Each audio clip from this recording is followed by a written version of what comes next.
یہ اس میں اگر یہ کوئی ہینکی پھینکی کریں گے تو عدلیہ میں اور بحران پیدا ہوگا، آئینی بحران پیدا ہوگا۔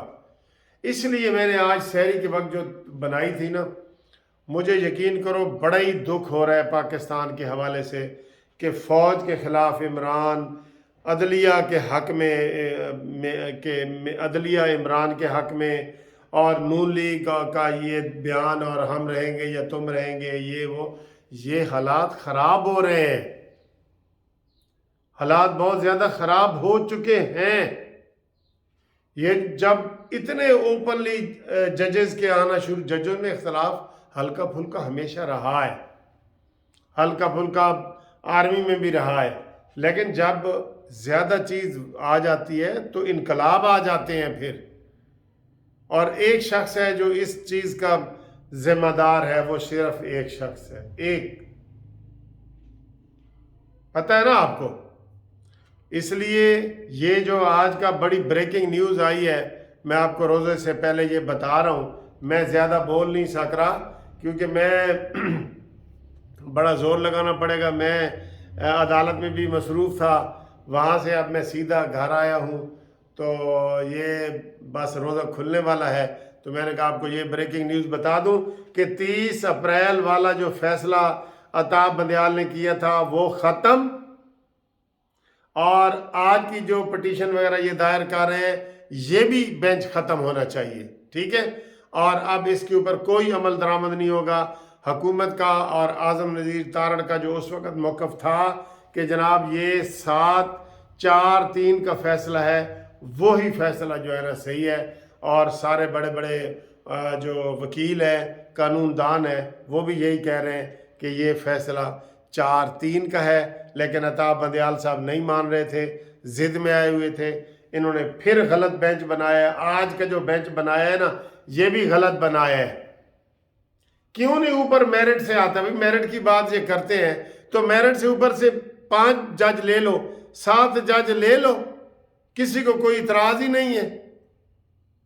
اب پہلی دفعہ آرمی چیف جو بنے ہیں سید عاصم منیر صاحب، وہ پہلی دفعہ میرٹ پہ بنے، آپ کو پتہ ہے جب سے پاکستان بنے۔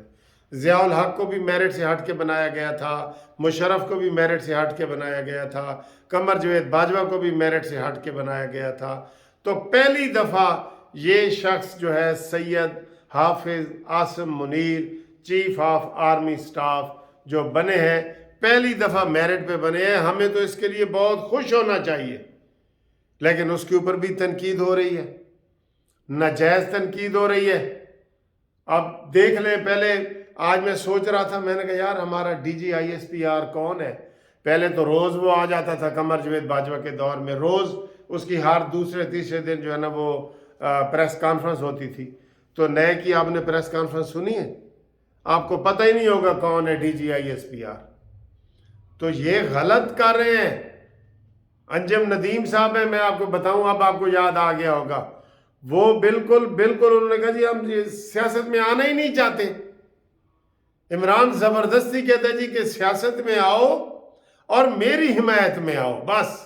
وہ تو چور ڈاکو ہے نا، وہ تو سرٹیفائیڈ چور ڈاکو ہیں، آپ صرف میری حمایت میں آئیں۔